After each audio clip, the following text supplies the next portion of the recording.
A fourth indictment lands on Donald Trump. Our two former U.S. attorneys, Barbara McQuade and Matthew Schneider, are here to break it down.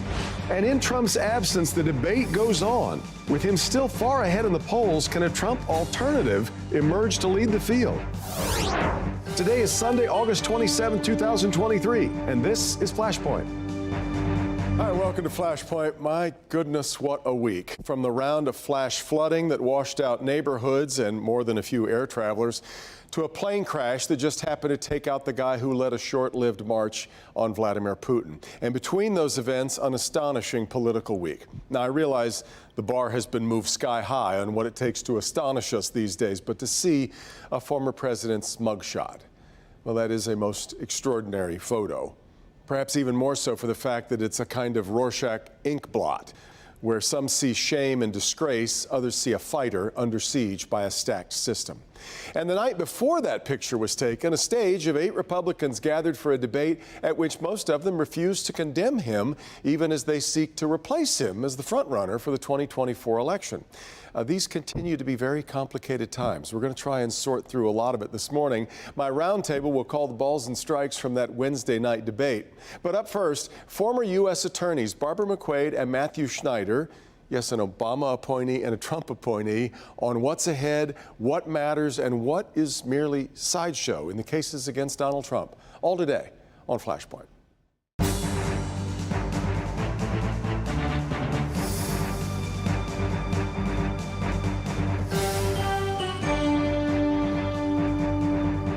All right, let's start with the case, or I guess cases, against former President Trump. I have been hoping for a while to get these two guests together. Both former U.S. attorneys for the Eastern District of Michigan. Barbara McQuade now teaches at the University of Michigan. She worked in the Obama administration. Matthew Schneider, now an attorney for Honigman, and he, of course, worked for the Trump administration. I don't know that I've ever seen, do you two appear together ever? Not on Channel 4. No, we're friends and former colleagues. We've been together a lot. Yes, but I have. Yes, in media, I don't know that I've seen you guys together very often. I don't think we've done this yet. Well, I think I'm very, very grateful for it happening here. And where I wanted to start, I mentioned that you both came out of different administrations. There is this suspicion. It's more than a suspicion, I guess, according to some, that these prosecutions and persecutions, to the thinking of some of Donald Trump, are political in nature. And I want to let you both talk about the way that the system works and whether you ever felt either led or even perhaps ordered by the administration for which you worked to carry out a prosecution or to target a specific person or group. Matthew, you first. So the political argument is it's just that. It's a good political argument. But it's really not a good legal argument because for the most part, you know, we're in a courtroom now and that's not going to carry the day.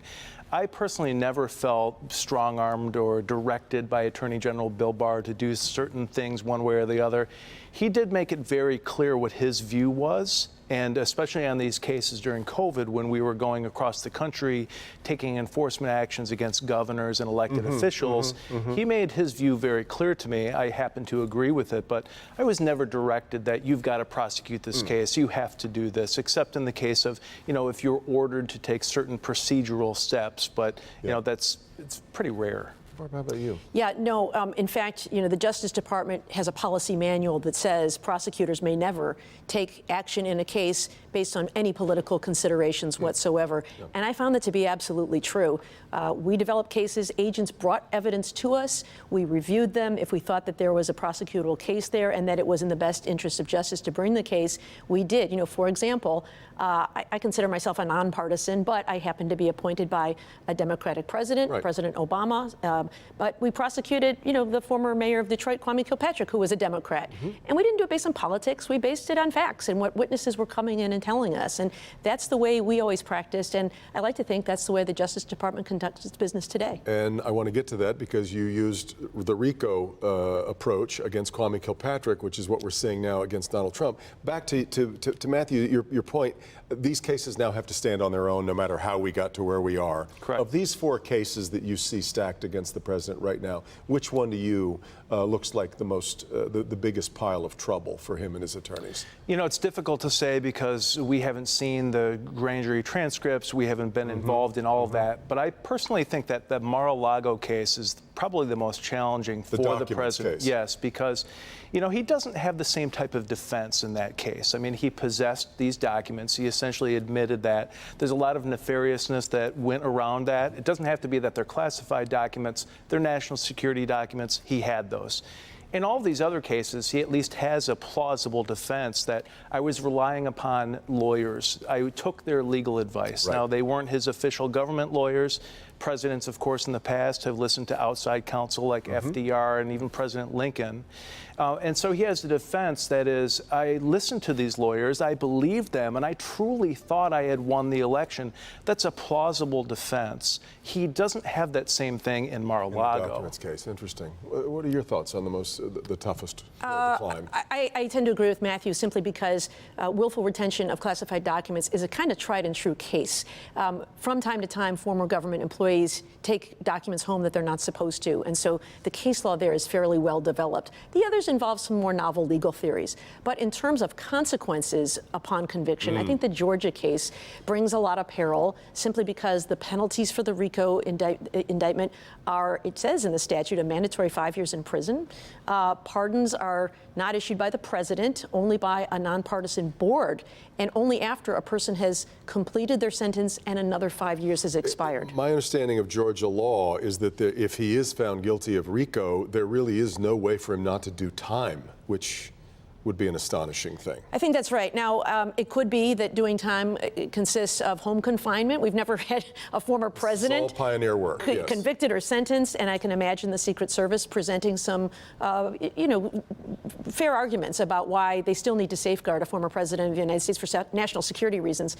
So it may be that ultimately he ends up serving home confinement, but, a custodial sentence is possible. We have a lot of fights going on over the timetable and the schedule of when Donald Trump would like all of these to come up after the election, which would seem very unlikely, but by the same token, and in Georgia, you do have a right you can ask for a speedy trial, which is what the attorney Kenneth Chesbrough has done. Correct. He could conceivably be tried in October, which would force the prosecution to put all their cards on the table for the other 18 defendants, including Donald Trump. What kind of trouble is this for the prosecutors? That's a lot of trouble for the prosecutors because when you move quickly, you make mistakes sometimes. And that's happened in American cases where prosecutors are rushed into these trials under the Speedy Trial Act, and then they fail to turn over the appropriate discovery, and then later on those convictions are reversed. So defendants sometimes think if I can force the prosecutors into this, then they'll make mistakes. It's really pretty rare, though. And I think these goals of having these cases come so quickly, I don't think they're very realistic. These cases will take longer, and the defendants, if they protest and say, I want more time, most of the time judges are usually going to grant some adjournments. Seems like I don't know where the middle ground here is, Barbara, but it seems like rushing it really quickly isn't a great idea, and holding on to it for way too long as the American people are trying to make a decision about the presidency, that doesn't seem great either. Yeah, well, as Matthew said, a defendant has a right to a speedy trial. So if any of these defendants wants a quick trial, they're going to get it, as this Kenneth Chesbrough has. I think for most defendants, they like to delay because delay is to their advantage. Witnesses' memories can fade, evidence can grow stale. Sometimes witnesses die. And so delay is often everyone's tactic. And if you're running for president, delaying past the election, I think gives him an opening to say, I'm innocent, you should vote for me, and it'll all clear up. But I think, as Matthew said, realistically, it's hard to imagine. Maybe the Alvin Bragg case out of New York gets done in the next year before the election. But trial dates. The hush money payments case, right? Trial dates are kind of made to be reset, right? I'm sure you've experienced this, Matthew. Trial dates get set, but things happen in the lifetime of the litigation. Someone raises a motion, a defendant gets sick, somebody fires their lawyer. In Georgia, with 19 defendants all filing motions, I think that one's going to get pushed way down the line. I mentioned you used RICO in the Kwame Kilpatrick case. This was typically, RICO was first built to deal with organized crime, and this instead is a way of describing a criminal enterprise where a bunch of people are working together in concert to commit a crime.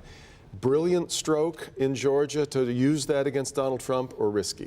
Both. There are advantages and disadvantages to using RICO. The disadvantage is it can get very complicated, and it can make it difficult for a jury to understand the case. And if they can't understand the case, then the prosecution will fail to carry its burden to prove guilt.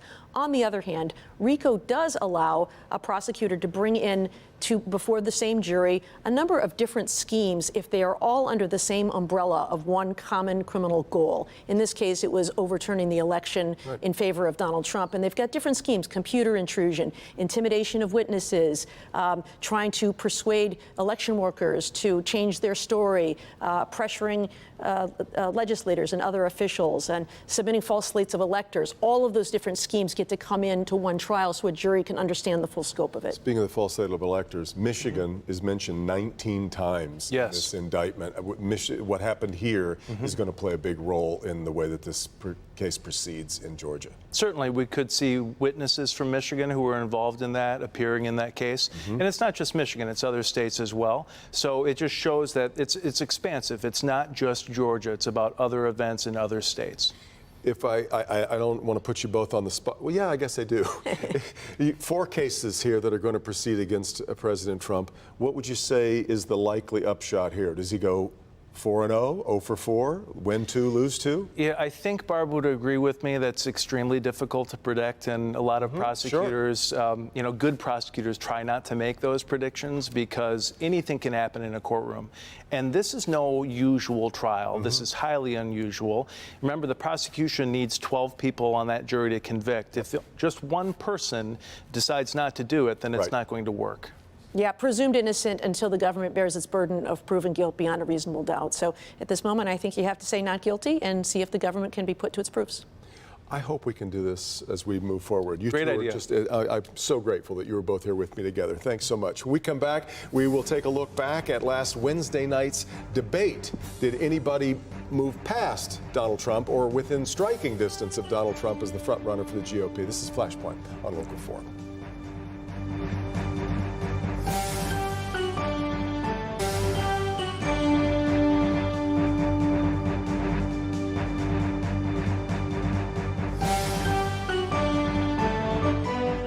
All right, welcome back. Last Wednesday night, the first official skirmish among the Republican candidates for president, save one. Donald Trump sat it out. What did we learn from the other 8, and can any of them move within striking distance of the guy who wasn't there on stage? Let's talk about it with my, I will say admittedly, right-leaning panel today. Randy Richardville, of course, was the majority leader in the Michigan State Senate for many years. Abby Mitch is the executive director of Michigan Rising Action. Terry Johnson is an attorney with Kirsch Daska's Law Group. And, of course, Nolan Finley, editorial page editor of the Detroit News, where they are celebrating this past week their 150th anniversary. Look pretty big, good for that, don't it? Pretty good, pretty good. That's amazing. I guess I'll start with the easiest, simplest matter here. Was anybody who won the debate? And it's okay for you to say Donald Trump if you feel like nobody was able to supplant him. So, Randy, who were you most impressed by the other night? I didn't believe anybody won the debate, okay, to be honest with you. And I think part of the reason is because Donald Trump wasn't there.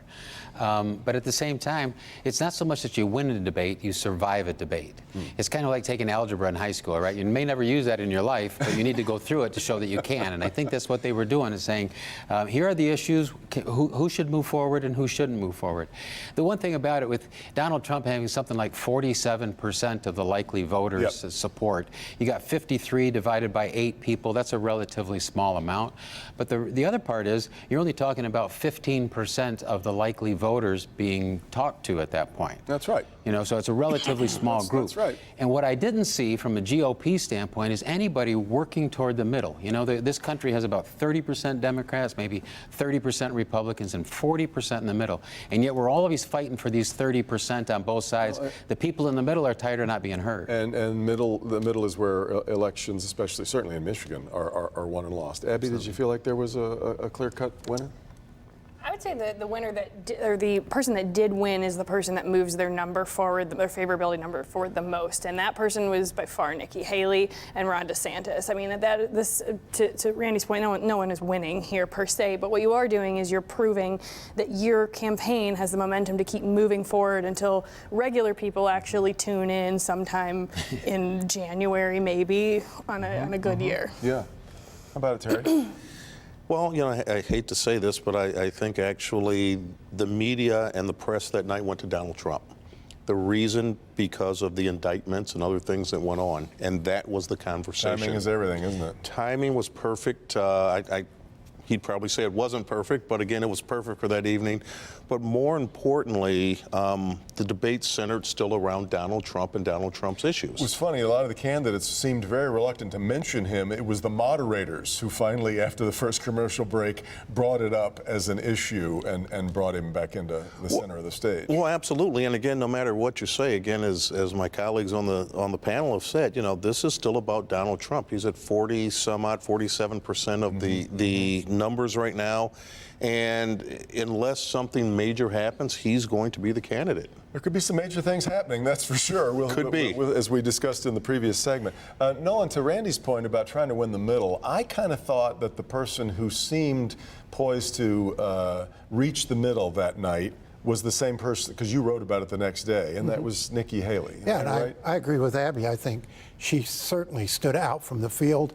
I think if you look on a scale of presidential gravitas, she was at the top, and you know, you had several people fighting for the bottom. I thought she did a good job, and I did think she spoke to the middle. She came out with a nuanced position on abortion and was the only one to do so. And you know, if you're going to get women voters, and you have to get women voters to win, that's the path Republicans have to take.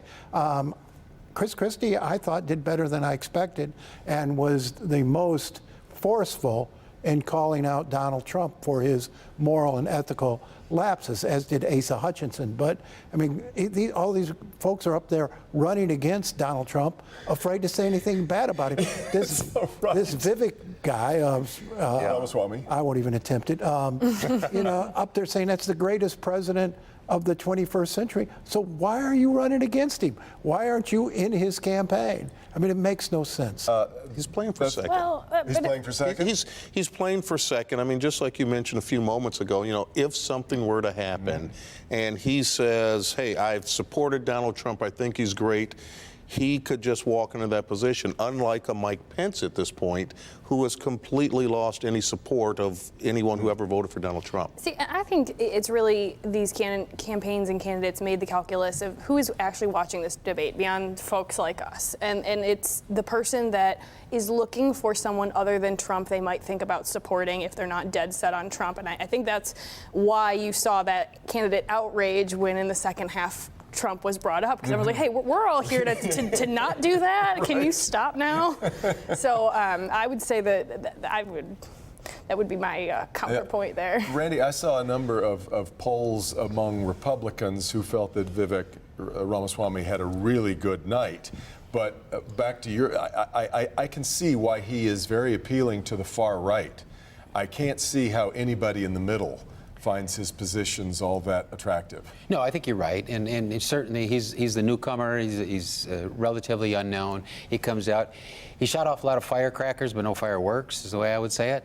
So he got some attention, but when it's all said and done, I don't think he's going to be in the mix. And Christie had the best line, I think, of the night when he called him the ChatGPT candidate. You know, Yeah, and that's exactly what it was. Every little talking point he could think of came out of his mouth. And, you know, he's standing there next to Chris Christie. I thought for a minute Christie was going to eat him, you know. Get in my belly, Vivek. I mean, whoever thought up that stage arrangement with them so close was a production genius. We would not have had those moments without them sitting. Probably Which wasn't we're regular not people. talking about, which is rather interesting. Yes. Ron DeSantis. It's exactly what I was going to say. And he went in as the presumed Front runner. Well, front runner of that group, yes, Correct. without Donald Trump there, and didn't seem to make a splash. And there was something kind of, I don't know, I think a lot of people found it pathetic when they asked for a show of hands, and he had to look around to see who else was supporting Donald Trump before he raised his hand. Me, okay, I'm in. I know. He was very grouchy, too. I mean, it was just very unpleasant to to watch and listen to. You know, Nolan, you said that Nikki Haley said some things toward the middle. I don't disagree with you, but I think what the people in the middle are looking for is somebody that can say, look, I'm a conservative, I'm not going to apologize for it. I've got no problem with that. This is what I believe. But I'm going to work with the people on the other side. I think the people in the middle, not try to get to the middle by saying we want to represent your issues, but saying I want to work with the other side. I'm right-handed. I do everything right-handed. I don't apologize for being right-handed. But it'd be silly if I cut off my left arm to say I'm going to do better with just my right hand. And we would do better politically if we had the right and the left hand working together. And not a single conservative, not a single Republican said, I'm committed to working with the other side, as difficult as that might be. But it's not the time. And I think we've got to remember the audience that they are talking to. They are talking to Republicans.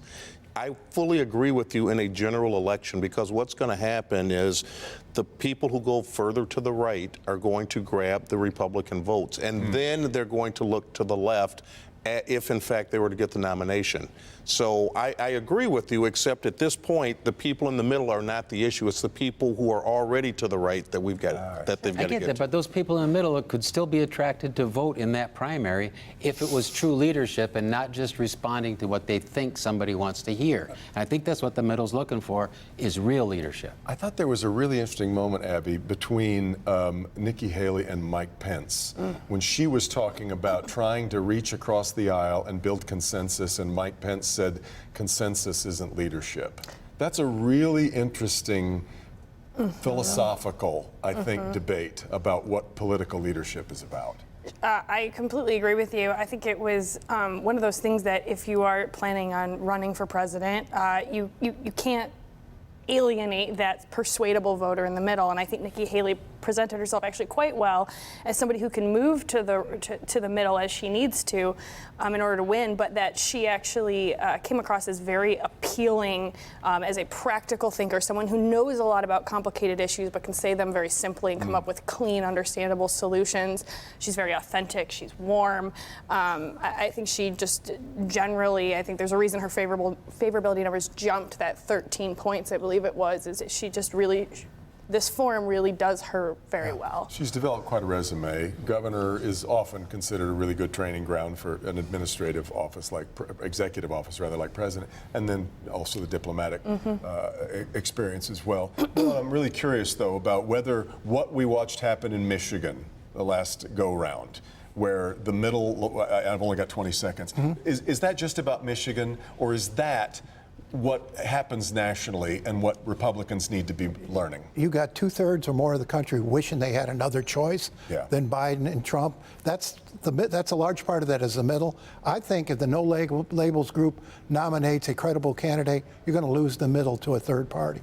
Okay, I got to get to a break. Terrific conversation. Thanks so much for being here, friends. We'll wrap things up for Flashpoint right after this on Local 4.